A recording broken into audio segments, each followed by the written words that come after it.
Hello, friends. My name is Laura Molletier, and I am from Everyday Graces Homeschool. And today I am going to share with you one of my favorite topics about the legacy of building a home library.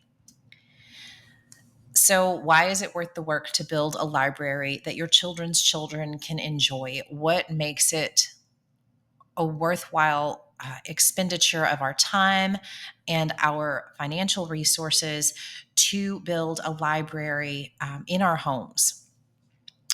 So, today we're going to talk about why we read. We're going to talk about how to choose worthy books for your home library.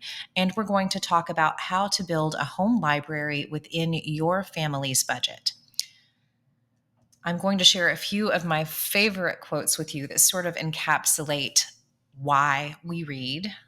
Mortimer Adler, the author of the wonderful book How to Read a Book, says, "In the case of good books, the point is not to see how many of them you can get through, but rather how many can get through to you. You are never going to be the same person as you were before you read a book as you are after you read a book, because books have the ability to prompt us through stories to become more like the people that we aspire to be." Charlotte Mason, who all of us homeschoolers are familiar with, says, "The question is not how much does the youth know when he has finished his education, but how much does he care? And about how many orders of things does he care? In fact, how large is the room in which he finds his feet set? And therefore, how full is the life he has before him?" Books open up worlds to us. We have the limited capacity as a human being to only live our one life in person, but books allow us to live 1,000 other lives in 1,000 other places, in 1,000 other trials, in a way that affects us and helps us to become better people and more thoughtful people and more caring people. And it will help us to use our discernment better, because we have not our experience, but the experience of seeing how certain decisions play out in books. And so it develops our moral imagination and our character when we read. C.S. Lewis says the best safeguard against bad literature is a full experience of good, just as a real and affectionate acquaintance with honest people gives a better protection against rogues than a habitual distrust of everyone. This is why we need to build home libraries, friends. It doesn't have to be huge, but having a small collection of worthy and wonderful books allows us to give our children hands on, all the time, ready to be used literature and biographies and stories that will affect them and show them what good literature looks like. It will develop their critical thinking skills. It will give them things that they can converse with their siblings and with you about. So it is imperative that we have at least a small collection in our homes of really quality, good books. Thatcher Wine, the author of a very wonderful book called, oh goodness, How to Build a Home Library, wrote, "In the fast-paced, digitally saturated, screen-overloaded era we live in, we believe that printed books are a refuge of space and time.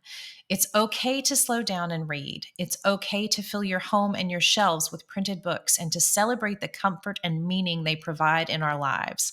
We think it's something that we all crave, whether we know it or not." The last several years, even the homeschool community has been overtaken with the minimalist aesthetic and mode of homekeeping. And I would argue that when it comes to books, you should be a maximalist. And I know that it looks as if the trends are starting to go back more to traditional housekeeping and having things on the walls and things on your shelves and bookshelves to fill. But I would caution you that you will never have a corner filled with books that is a bad thing. If worse case scenario, something happens and you have more books than you have furniture, you can still sit on a book while you read another one. Um, I joke mostly, but it really is. It is a worthwhile thing for you, for your children, for your children's children, that you collect a small library. And when we do that, when we curate a library, it also shows our children that there are things worth keeping. There are things worth holding on to for posterity's sake. And hard copies of books are certainly one of those. If it's a hard copy instead of a digital or an audio copy, you cannot go in and change it. So here are some of my biggest reasons that I believe people read. We read to know we are not alone. We read to understand the past, the present, and how to navigate the future. We read to learn, to challenge ourselves, and to broaden our minds. We read to be encouraged and inspired.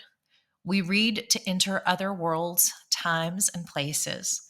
We read for comfort and companionship. We read because literature is a preservation tool for humanity, and we will talk about that more later. But I think, especially for Christians, we read because we know inherently that we are part of a story that is greater than ourselves. And reading all these other stories from all these other peoples and times and places, it's very similar in that way as when we read the Bible. It shows us a glimpse at the past that we weren't able to be part of, but a book takes us there. The Bible takes us back through history and helps us see the family in Christ that came before us. And it's very much the same when it comes to humanity and reading. Now we're going to talk about worthy books. What makes a worthy book? How do you define a worthy book? We're going to discuss my little acronym here. So for a worthy book, you want a whole book and a wholesome book. A whole book, we prefer non-abridged versions. There are very, very, very few books where I would recommend beginning with an abridged version. Now, an abridged version is going to be different than a retelling. We have used retellings in our home for many years, and I keep them on the shelves because they're really good references. But things like Nesbitt and Lamb's Shakespeare tale books, those are great introductions. They're even good for reviewing before you dive into the full plays. But that's a little different than an abridgment. The only book that I believe I have intentionally gotten an abridgment for was to introduce my boys to the Count of Monte Cristo. Um, the abridged version is still a full length novel, if you are not familiar, but it gave one of them a really good handle on the story. The other, it gave him the desire to read the full version. So sometimes certain classics like that are actual tomes, are worth getting an abridged copy in addition to having the real one, I would say. But it is good to have the whole book when you are building your home library. Worthy books take us on an odyssey. Worthy books are rereadable. Worthy books are timeless. Worthy books show us humanity. And worthy books are yours. You get to define all of these things to build your library because your family is unique. So let's talk about wholesome. We've addressed whole, which means the actual book, not the abridged version. If you are reading a book that is from a different language that has been translated into English, I recommend looking up all the translations and finding people that you trust their discernment on and reading their reviews of the translations to pick the one that you think is going to be best for your family.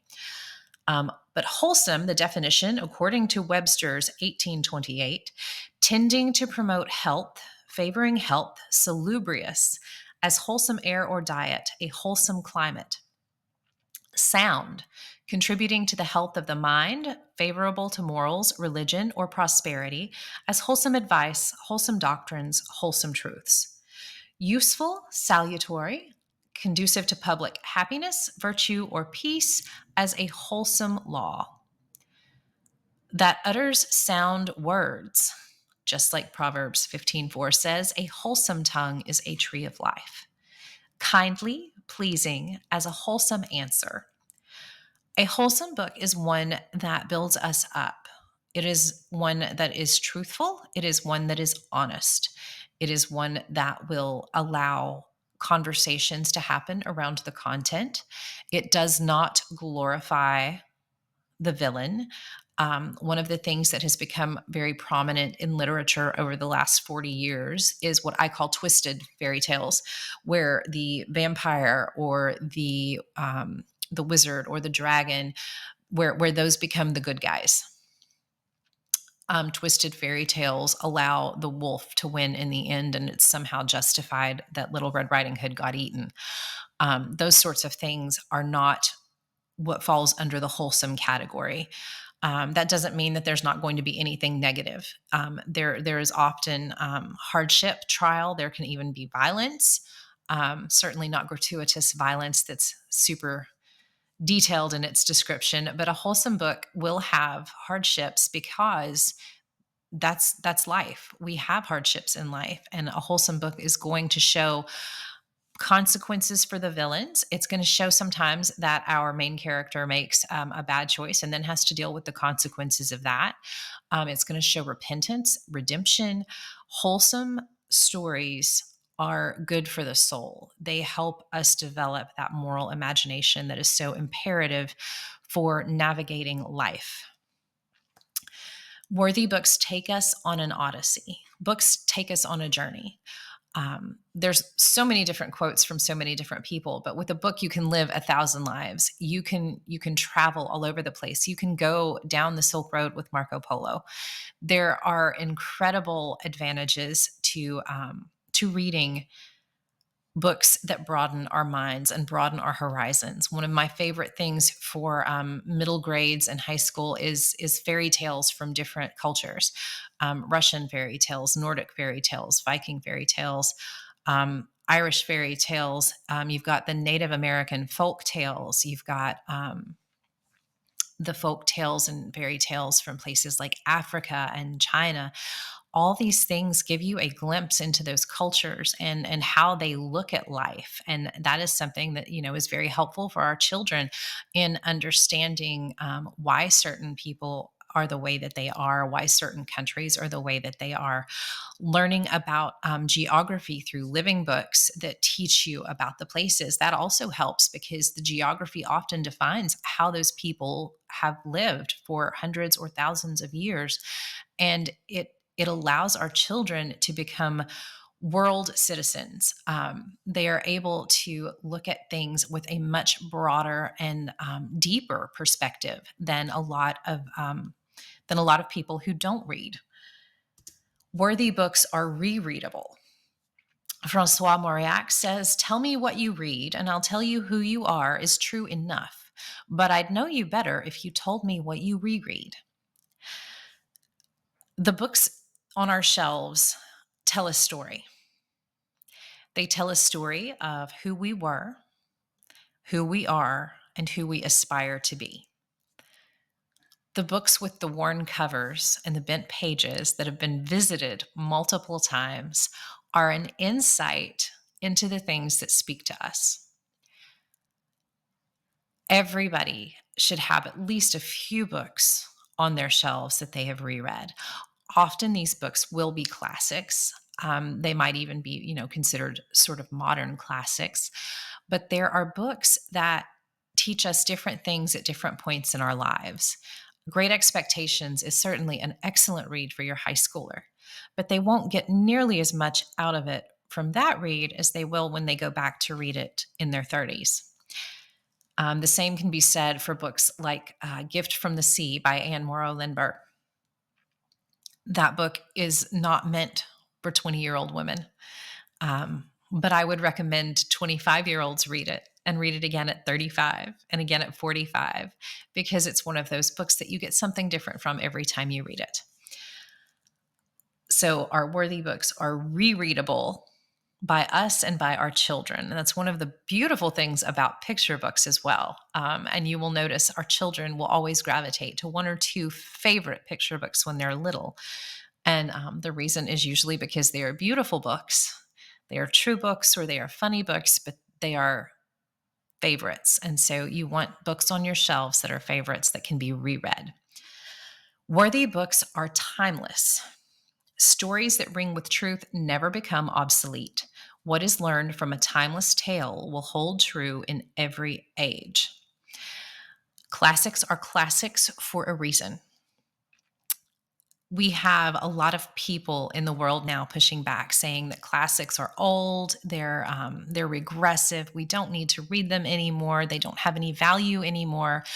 I would argue the fact that the culture says that means that you should be reading even more of them. But you have your Dickens, you have your poetry, you have Shakespeare.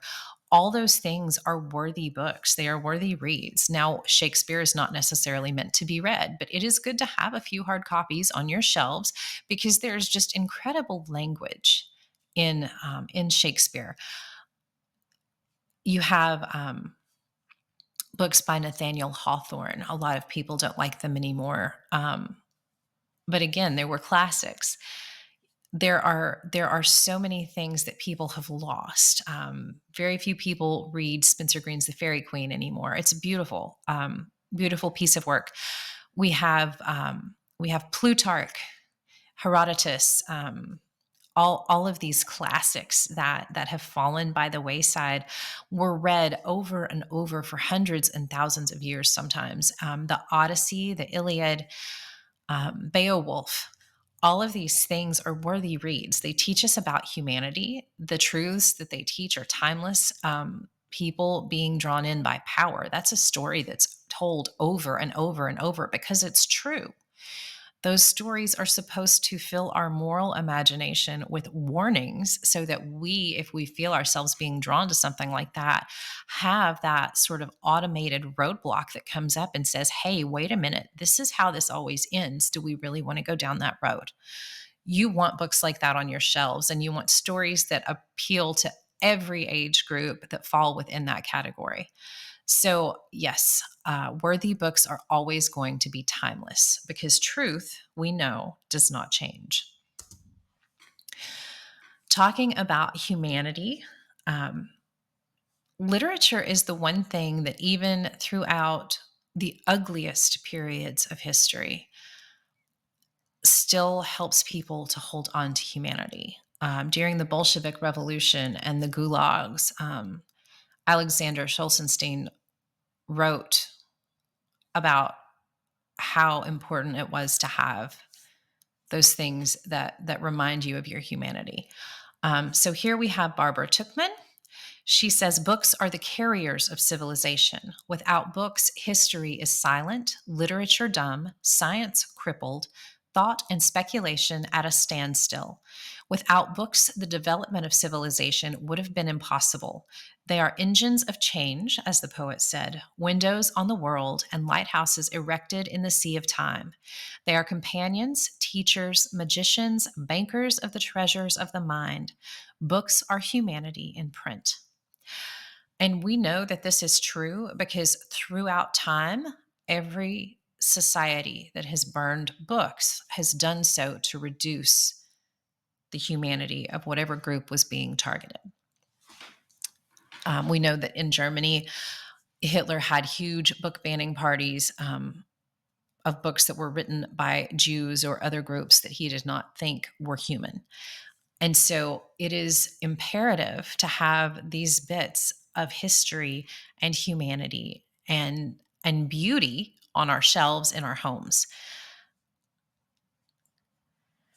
Your library, though, is yours. And worthy books are also yours. You get to define what falls under each of these definitions. Your unique family will influence what books you choose to put in your library, keep in your library, and pass on from your library. Your personal collection should be just as unique as your family and not like anyone else's. So please don't think that there's a specific list. The lists that you find on the internet are great starting points. We have several of them on our blog. But those are books that have spoken to our family. Your family may be different. It should be different. And so you need to remember as you are deciding how large you want your library, what you want in your library, that those have to fit within your family's framework. There is no right or wrong. It's just unique to your family. And so don't compare what you decide is going to work for you with what you see on Instagram or Pinterest or your favorite homeschool blogs. When you start building your library, a home library is a collection of interests, a window into the past, a connection to other cultures, and a source of inspiration. There is a wonderful study from 2018 where over 160,000 adults in 31 countries participated. They found that the more books that were present in a childhood home, the more proficient the adults were in three important areas, which were literacy, math, and using technology to communicate and to gather and analyze information. I thought these numbers were interesting, so I included them. 80 books resulted in average levels, with proficiency increasingly improving up to around 350 books, after which performance leveled off.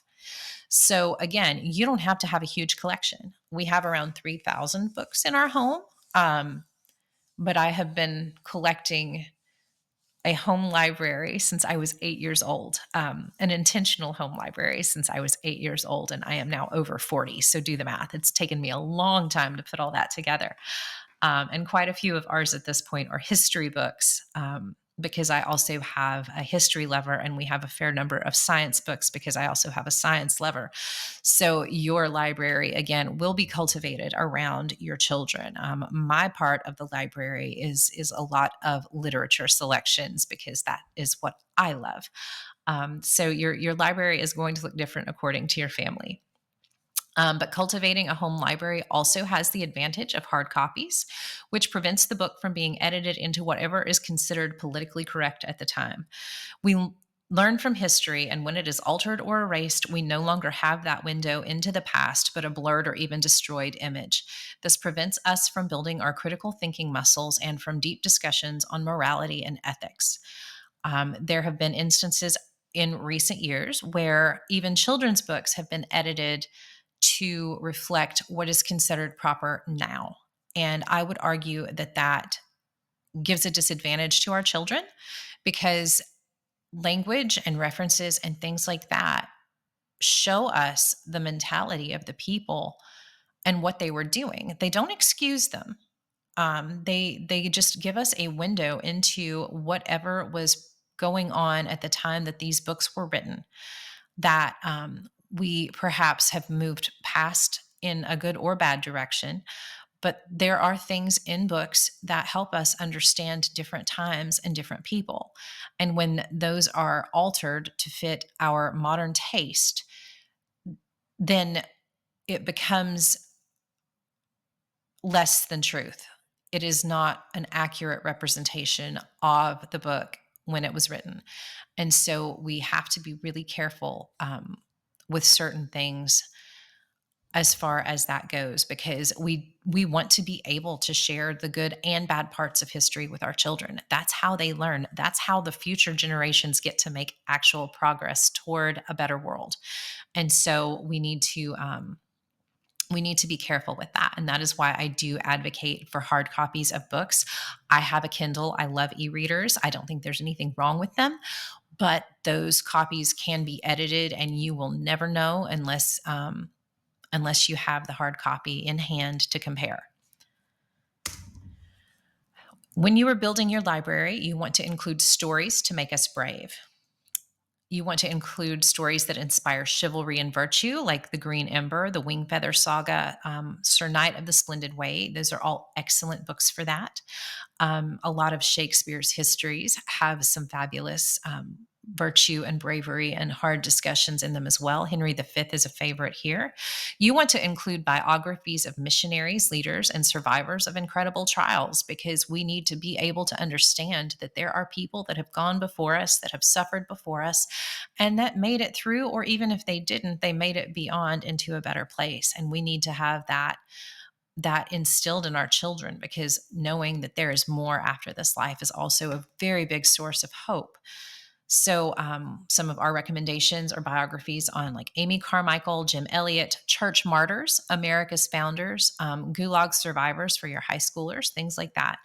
Don't be afraid of stories where there is evil and hardship. Our children are in the world and we cannot protect them from the knowledge that it is a broken place, but we can instill in them courage and hope and give them examples of brave men and women to inspire them to live well in the face of hardships. Your library should include books that are beautiful. Beauty is a vessel for truth. Filling our homes with beauty allows us to create a fortress against the ugliness in the world, not only by hanging lovely pictures, choosing our decor and colors carefully, and crafting welcoming spaces do we make our homes a haven, but the beauty in our books creates a world within our home that speaks to the moral imaginations of our families. Include books of beautiful poetry and prose, fairy and folk tales that illuminate other cultures, books with lovely illustrations, and books that look inviting from the shelf to draw our children to them. If you like to collect Easton Press books, and I do, but I do not have very many of them because they reduced my book budget faster than I like for it to be reduced. But I have found some on Marketplace and thrifting, so I do have a few. But they're beautiful leather bound editions with gold gilding on them. Sometimes it's just nice to have a couple books on your shelf that are exquisite to look at from the front of the shelf. That's okay if you do that. I also have collections where I have the same story. It's just illustrated by different illustrators that I love. I have some Victorian books that have the color plate illustrations that are fantastic. Um, it is good to have beauty in your home. It is good to have books that are beautiful. The content can be beautiful. The illustrations can be beautiful. The cover of the book can be beautiful, but you do want to have some things in there that are there just because it's beautiful. Beauty is not as subjective as people would like you to believe. If it is truly beautiful, then it expresses some form of truth. There is a very spiritual connection to beauty because everything was made to be good. And now that we are in a broken creation, it is not anymore, but we have the ability to curate a collection of beauty in our homes through our libraries. We also want stories to make us think. A library should have at least one book in it that whomever visits those shelves hates. The book will be different for every visitor. You should have a wide swath of different kinds of books in your library. You want to include source documents, historical writings from multiple viewpoints, biographies by people who both admire and admonish the subject. Include fiction that shows real consequences for the villains, hard decisions and wrong choices with repentance for the heroes, and help your children think through what and how they would do in the same circumstance. These are really important things to just do with our kids anyway, as we are raising them to be adults. And so here are our 5 simple steps to start building your library. Decide on a small collection of titles for each age range. These are books that you don't have yet, or if you do have them, you're going to put them aside and so that you can start your collection. You're going to begin collecting them and tracking them. You do have a free library building journal download that is with this workshop. I hope you enjoy it. You add in treasures as you find them. Not everything that you put on your list is going to make up your whole library. When you're out thrifting or visiting family and friends that are cleaning out, and you see a book that you want to bring home, bring it home. And sometimes those treasures turn out in the end. We decide we don't need them or we don't want them, and then at that point, it's okay to pass them on. You are curating your library, and it is a constant thing. It is not a once and done deal. Curate your collection as you go. Don't be afraid to cull as you go. One of the things that you need to be aware of, there are things you always check for when you are building a library of used books. There is mold, mildew, spine damage, missing pages, or unpleasant smells. Mold is something that if you bring into your library, it will spread and it will ruin all your books. You want to check too for book lice. That's a real thing. Um, if you see like little holes in the sides of the pages, be aware. There are ways to treat some of these or to fix the books, but overall, if the book meets two of these criteria, then don't bring it home and put it in your library. Where to find books are thrift stores, Goodwill, library sales. There are a lot of Instagram small book sellers. One of my favorite hashtags to look for is when they do the For the Love of Books sale. Yard sales, friends and family, local bookstores, eBay, Etsy, antique shops, and little free libraries are a wondrous resource. So, those are our tips for getting started. Thank you guys so much. You can find us at everydaygraceshomeschool.com. You can find us on Instagram at Laura's Place, and you can find our podcast at Cultivating Grace on Spotify and other podcast delivery services.